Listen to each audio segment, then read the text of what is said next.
అసెంబ్లీకి ఈసారి కేసీఆర్ డుమ్మా. కాళేశ్వరంపై ఆరోపణలను తిప్పికొట్టండి, వరదలు యూరియా కొరతపై ప్రశ్నించండి, ప్రజా సమస్యలపై నిలదీయండి.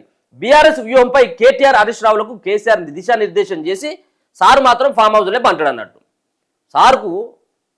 సారు ప్రతిపక్ష హోదా ఇచ్చి దర్దాపుగా 20 నెలల కానించి ప్రజలు జీతాలు ఇచ్చి నీకు అన్ని రకాలైనటువంటి ఒక మంత్రికి ఉండాల్సినటువంటి వసతులు ఏవైతే ఉంటాయో, కాన్వాయ్ కానీ, సెక్యూరిటీ కానీ, అలవెన్స్ కానీ, ఒక మంత్రి ప్రధాన ప్రతిపక్ష హోదాలో ఉన్నటువంటి ప్రధాన ప్రతిపక్ష నేత అయినటువంటి కేసీఆర్కి ఒక మంత్రికి ఉండేటువంటి హోదా ఉంటాయి.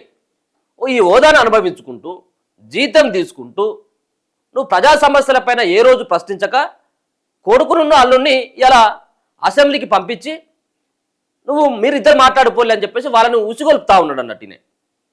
నువ్వు అధికారంలో ఉన్నప్పుడు, నువ్వు ముఖ్యమంత్రిగా ఉన్నప్పుడు అదే ఫామ్ హౌస్లో పడుకున్నావు. ఇప్పుడు ప్రతిపక్ష హోదా దక్కినప్పుడు ఇదే ఇంట్లో పడుకోవడం. మరి నీకు సపరేట్గా మరి గజ్వేల్కి పోతావు, ఎమ్మెల్యేకి రాజీనామా చేయి, ఇంకోరు ఉంటారు కదా నీ పార్టీ నుంచే ఎవరైనా పెట్టు, అవసరమవుతుంటే హరీష్ రావును పెట్టు, లేకపోతే నీకు మీ అల్లునైనా పెట్టు. సో ఇది అంతా కూడా పెట్టకుండా ఇలా అసెంబ్లీకి కేసీఆర్ డుమ్మా కొట్టి మీరే పోయి మాట్లాడుకోవాలంటే ఏంది అర్థం? ఇప్పుడు చంపినటువంటి వ్యక్తి బోన్లో ఉండాలి కదా, ముందుగా ఉన్నాక విచారణ ఎదుర్కోవాలి. లేకపోతుంటే నువ్వు చంపినవా లేకపోయినట్టయితే నువ్వు మర్డర్ చేసినావు లేదన్నటువంటి విషయం నువ్వు కోర్టు దృష్టికి తీసుకురావాలి. నువ్వే కదా చెప్పాల్సింది. లేదు నేను రాను, నేను ఇంట్లో పనుకుంటా, మీరే చెప్పుకోవాలంటే అది ఏ విధంగా ఉంటుంది అంటే తప్పు చేసినటువంటి వ్యక్తి భయపడుతున్నాడని లెక్క. అంటే మౌనం అనేది కూడా అర్ధాంగీకారం. సో పూర్తిగా రావట్లేదు అసెంబ్లీకి అంటే ఆయన కాళేశ్వరంలో అవకతవకలు జరిగింది నిజమే అనేది ఆయన ఒప్పుకున్నట్టు లెక్క. సో ఆయన వచ్చేటువంటి అవకాశం అయితే లేదు. మీరెవరైనా నమ్ముతా ఉన్నారా ప్రజలారా? మీరెవరైనా నమ్ముతా ఉన్నారా కేసీఆర్ అసెంబ్లీకి ఇలా వస్తాడా రాడా? మీరేమనుకుంటా ఉన్నారో మీ కామెంట్ కూడా ఒకసారి పెట్టేటువంటి ప్రయత్నం చేయండి. ఎందుకంటే సార్ పైన ప్రజలకు ఏ విధంగా నమ్మకం ఉన్నది. ప్రజలకు గతంలోనే వివిధ సంబంధించిన అంశాలపైన డిస్కషన్ అవుతూ ఉంటే కేసీఆర్ అసెంబ్లీలో అడుగు పెట్టలేదు. కేవలం 2 సార్లు వచ్చిండు, అది కూడా అర్ధగంట ఉన్నట్టుగా వచ్చాము. మొత్తానికి గంట సేపేమో అసెంబ్లీకి వచ్చిపోయాడు. ఇప్పటి వరకు అసెంబ్లీ సమావేశాలు జరుగుతున్నప్పటి నుంచి ఇప్పటి వరకు 2 సార్లు వచ్చింది. అప్పుడే రానటువంటి వ్యక్తి ఈ రోజు ఒక కీలకమైనటువంటి అంశం పైన, అది కూడా వీళ్ళు దోచుకున్నటువంటి వీళ్ళకి ఏదైతే వైట్ ఎలిఫెంట్లా మారినటువంటి కాళేశ్వరం ప్రాజెక్టు అవినీతి పైన, అవకతవకల పైన డిస్కషన్ అసెంబ్లీలో జరుగుతూ ఉంటే వస్తాడన్నటువంటి నమ్మకం ఎవరికైనా ఉన్నదా? ఇంకెవరికైనా ఉంటే ఇంకా వాళ్ళు నిజంగా కూడా ఇంకా కేసీఆర్కి వీరాభిమానులే. ఇంకా కేసీఆర్ వస్తాడనుకోవడం అది పొరపాటే చాలా. సో కేసీఆర్ వచ్చేటువంటి అవకాశం అయితే కనబడట్లేదు. ప్రధాన ప్రతిపక్ష నేత బీఆర్ఎస్ అధినేత కేసీఆర్ ఈసారి కూడా అసెంబ్లీ సమావేశాలకు దూరంగా ఉండనున్నట్లు తెలుస్తుంది. కాళేశ్వరం కమిషన్ నివేదిక ప్రకారం ప్రాజెక్టు నిర్మాణంలో అక్రమాలు చోటు చేసుకున్నాయంటూ అధికార కాంగ్రెస్ ఆరోపిస్తున్న నేపథ్యంలో అసెంబ్లీలో ఈ అంశంపై జరిగే చర్చకు హాజరు కాకూడదని కేసీఆర్ నిర్ణయించుకున్నట్లు బీఆర్ఎస్ వర్గాలు చెబుతున్నాయి. దీనిపైన డిస్కషన్ అవుతున్నది కదా, దీనిపైన డిస్కషన్ అవుతా ఉంటే ఇది చేయబోతుంది కదా. వీళ్ళంతా ఒక్కొక్కటి ఆ రిపోర్ట్లో ఉన్నటువంటి ఒక్కొక్క అంశాన్ని ఎత్తి చూపుతా ఉంటే ఇది చేయబోతుంది కదా. మొహం ఎక్కడ పెట్టుకోవాలో అర్థం కాదు.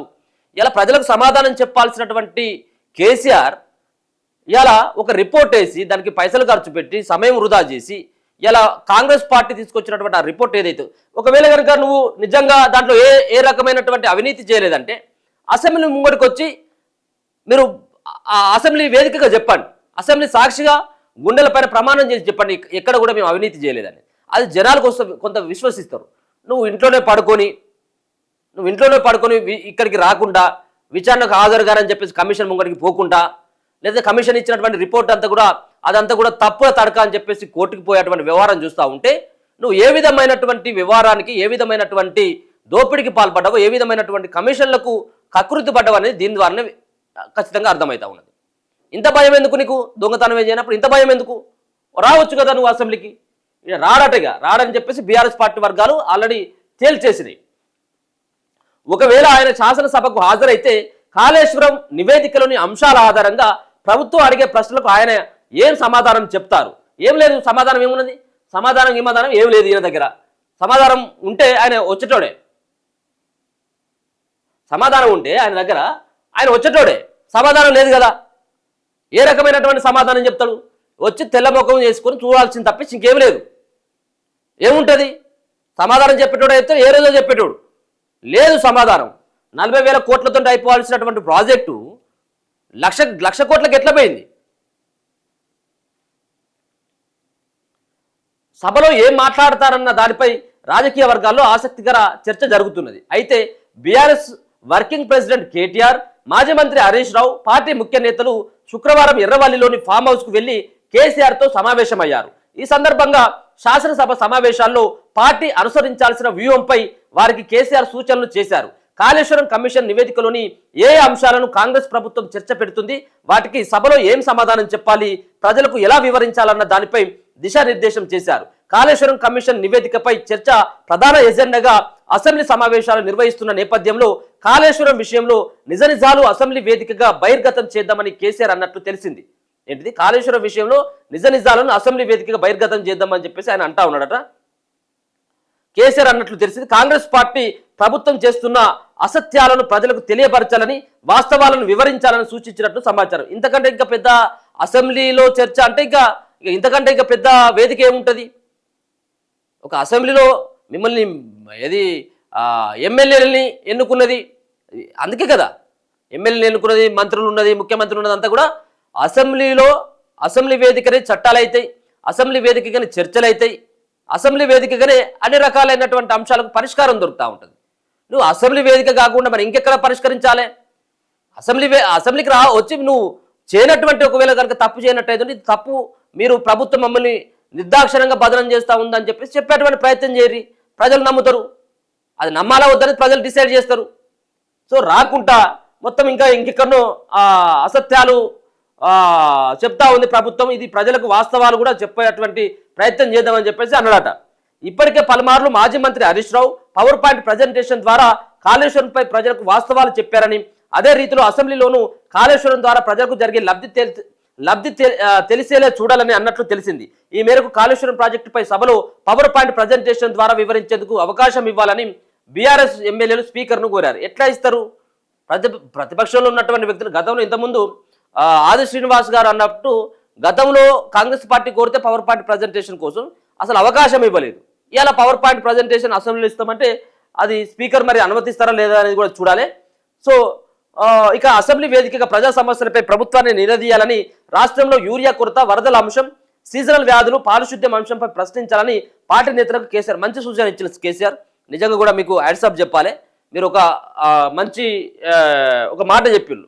ఏది? వరదలు కావచ్చు, మరొక పక్కన సీజనల్ వ్యాధులు కావచ్చు, యూరియా కొరత. ఇది ఖచ్చితంగా రైతులు ఇబ్బంది పడుతూ ఉన్నటువంటి మాట వాస్తవం. ఆల్రెడీ వాళ్ళకి నిద్ర లేదు, ఉదయమే 5 గంటలకు వచ్చి పడుకుంటున్నారు. యూరియా కేంద్రాలు ఏవైతే ఉన్నాయో సంబంధించినటువంటి ఫర్టిలైజర్ షాప్ల దగ్గర అని మనం చెప్పడానికి వీల్లేదు. ఆల్రెడీ రాత్రి నుంచే వాళ్ళు అక్కడే ఉన్నారు.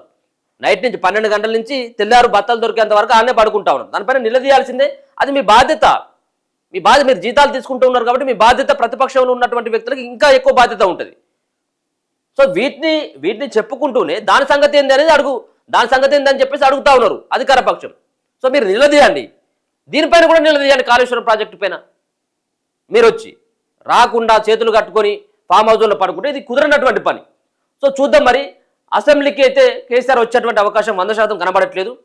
మరి ఆయనకు ఆరోగ్యం క్షీణించిందా, లేకపోతే ఉంటే అవమాన భారం ఆయన తట్టుకునేటువంటి శక్తి లేక ఇలా అసెంబ్లీకి వస్తలేడా ఏందనేది ఆయనకే తెలవాలి. సో దీనికి మరి ఏ విధమైనటువంటి కారణం ఉంటుంది? ఒకవేళ నువ్వు రాజీనామా చేస్తే, ఎమ్మెల్యే పదవి కనుక రాజీనామా చేస్తే కేసీఆర్ అనేటువంటి వ్యక్తి అసెంబ్లీకి రావాలని చెప్పేసి మాలాంటి వాళ్ళు అడగరు.